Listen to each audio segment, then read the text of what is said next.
Okay, cool. Hi guys. So I'm Nichelle. I'm Sylvia. We're from Upper Creek, and today we're going to tell you a little bit about our autonomous process and how we would write an auto. Okay, so we're first going to go over planning, editing, experimenting, and then actually running your auto. And then at the end, we'll talk about some like key takeaways, just like notes to remember from the presentation. Okay, so our first stage is the planning stage where we're going to be breaking down the tasks and making goals. The first thing that we like to do is to figure out what our goals are and what we want the robot to do. And then we like to define them kind of as tasks for the robot to carry out. You can see we have deliver, preload, and then park robot, just like in our real autonomous code. Because doing it like that kind of makes it easier to visualize what the robot's going to actually do. And organizing it like this from the start makes it really easy to have your code interchangeable. So we can just move any of these around. And all of these do have stuff inside of them, but we can just move these around and swap them out when if we don't want how things run. Okay, then you want to discuss with hardware, because it's really good that the entire team has a good understanding of what we want the robot to do. And this makes sure that whatever the hardware design ends up being, it reflects whatever software needs the robot to do. Here you can see we have our initial intake design, which me and Michelle were running with, and we were trying to speed up the paths and pick up codes faster, and it had a hard time holding onto them. They would just slip out. So we tried to fix it on the software end, but it just wouldn't work. So we went to hardware, and they gave us this new design that we still use today that holds cones a lot better. And then after this, you're gonna actually write the auton. We start with creating drive paths, just like the robot's gonna drive from X to Y to Z, and then in between those points, we have delays as placeholders for the actual sequences.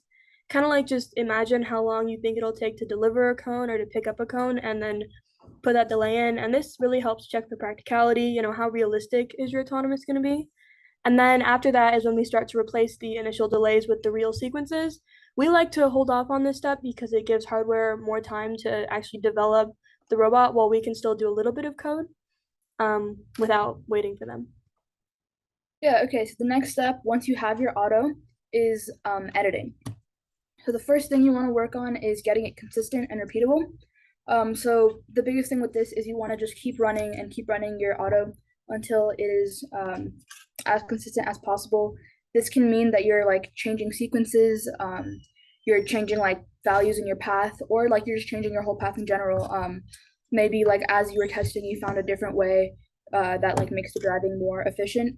And just things like that. Like in this example here, you can see we changed this path from like this -3 here is now -1. This is from the like this whole thing is from the beginning of the season, and this is what we actually ended up running with. This is like -2 now. This like didn't have any changes there. And so just like little things like that can kind of add up and change how consistent your path is, and that's kind of what you're going for in this step. And once you have it consistent, ooh, why isn't it? Okay.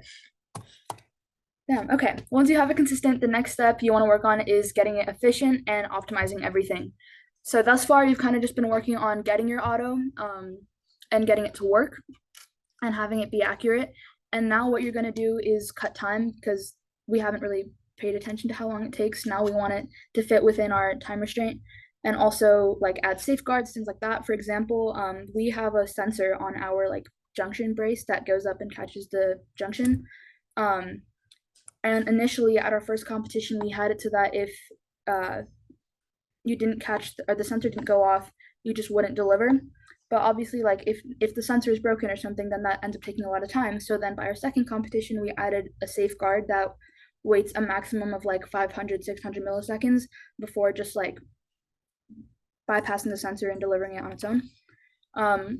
So two things that are really useful for this step are recording and fast testing. So for recording, that's really useful because you can like slow down your path in the video, you can replay different parts of it, and it just gives you like a closer look, and that can be really helpful for when you're trying to make things efficient because you can see like what parts take like more time than they should, things like that. And the second thing, this fast load plugin is really useful because it allows us to download code really, really fast, and that just gives us the ability to try more things in a shorter amount of time, and we can kind of go through all of our ideas and figure out what works. Here's a little QR code for that plugin if you wanted to use that. We think it's really nice. The next big thing is accuracy versus speed. So there's always a trade-off between those. And kind of the key to writing a good auto is finding the balance between those. So a good rule of thumb is just to start with accuracy, and then kind of work on speed later, because you can always start with something that kind of goes pretty slow, but scores every time, and then you can go through it and like cut out time where you can. It's harder to take something that's really fast and just doesn't really work and then figure out how to make it more accurate. Um, and so yeah, a good example of that is we had two autos last season. So we had one that would go really slow, uh, and so it had a really low chance of missing. But then at like Worlds and stuff, when there were a lot of like competing autos, if somebody were to run into us while we were delivering, then like that was it, and we missed that cone, and there was nothing we could really do about it.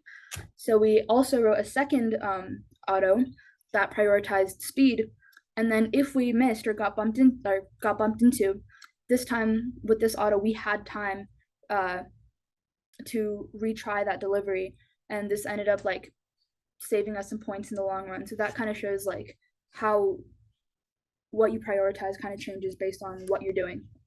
Okay, the last step to editing is having code that matches reality.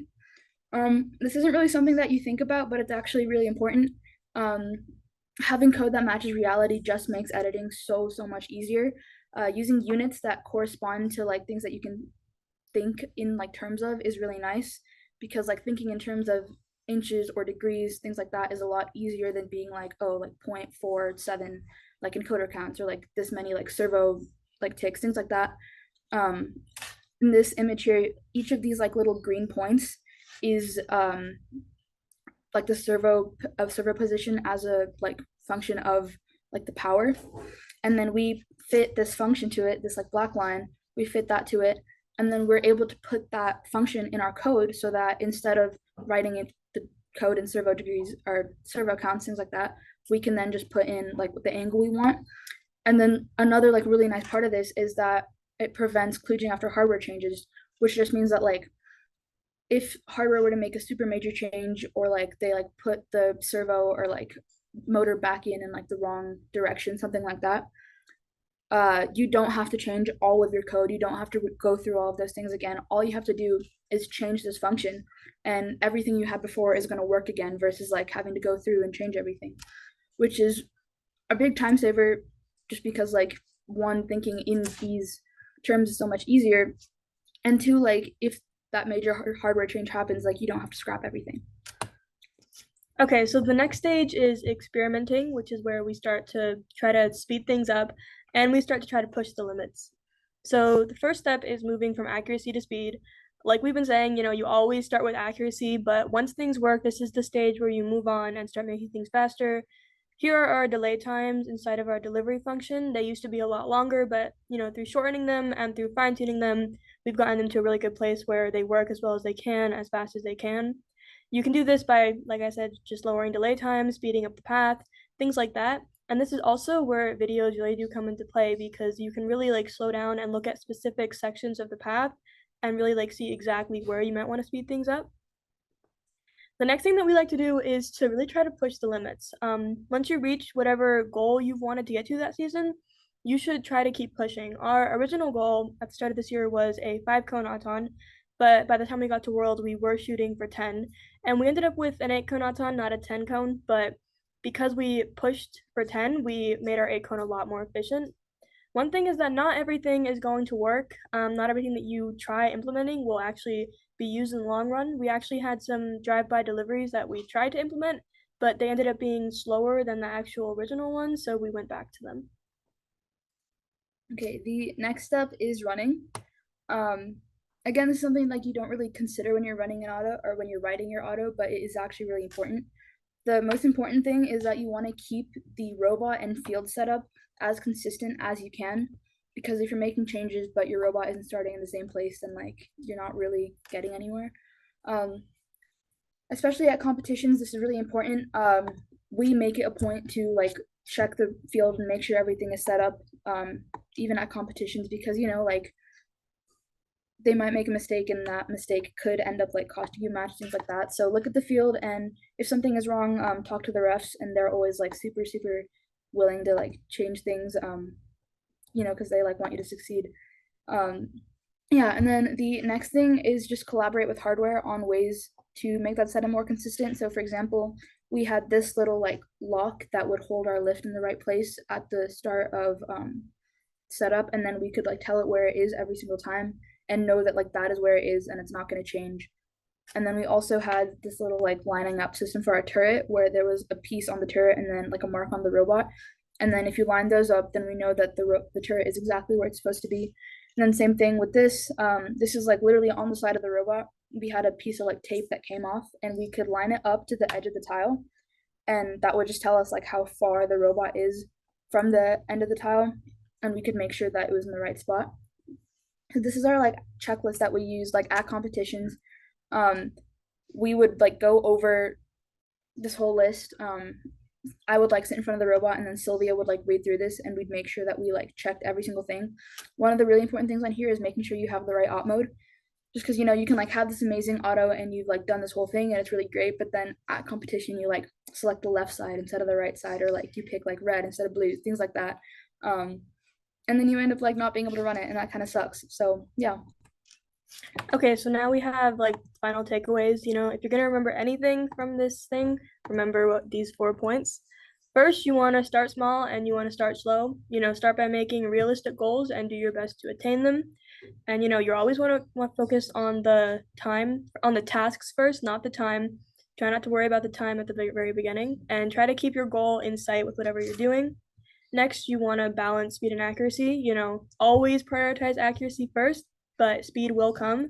And whatever balance you do find between the two should be a reflection of what your goal is and what you're trying to achieve. You want to write code that matches reality. What you ask for should be what you get. And this can be really hard to do, but once you figure it out, it's so worth it and it makes things so much easier. And then lastly, you want to prioritize consistency. Like a really flashy autonomous might look cool and it might get people excited, but at the end of the day, a consistent autonomous is what scores points. And you can also use a checklist during the setup to make sure everything's all set up and running right. Yeah, that is pretty much all we have for you. We'd love to answer any questions. Okay, there's an online question. We're going to answer that one first. So are there specific environmental conditions that could impact the robot's accuracy, like temperature variations? Maybe not like environmental like temperature, but we've definitely seen like lights and stuff that can change it. At some of our first few competitions, like on our junction we have a beam break sensor, and with like the really harsh lighting that doesn't work, and so that sensor like wasn't working, and then we hardware ended up putting like tape over it, I think, to like block the light. Anything else? Really, the light is the main issue Yeah, that we've that's the had. main thing we've seen. But yeah. Oh, also at Worlds, they changed the field tiles, which had a pretty big impact on our autonomous. And the practice fields weren't the same as the actual fields that we would run on. And so our autonomous that we would run on the practice fields wasn't very good because it wasn't the right field. Okay, any more questions?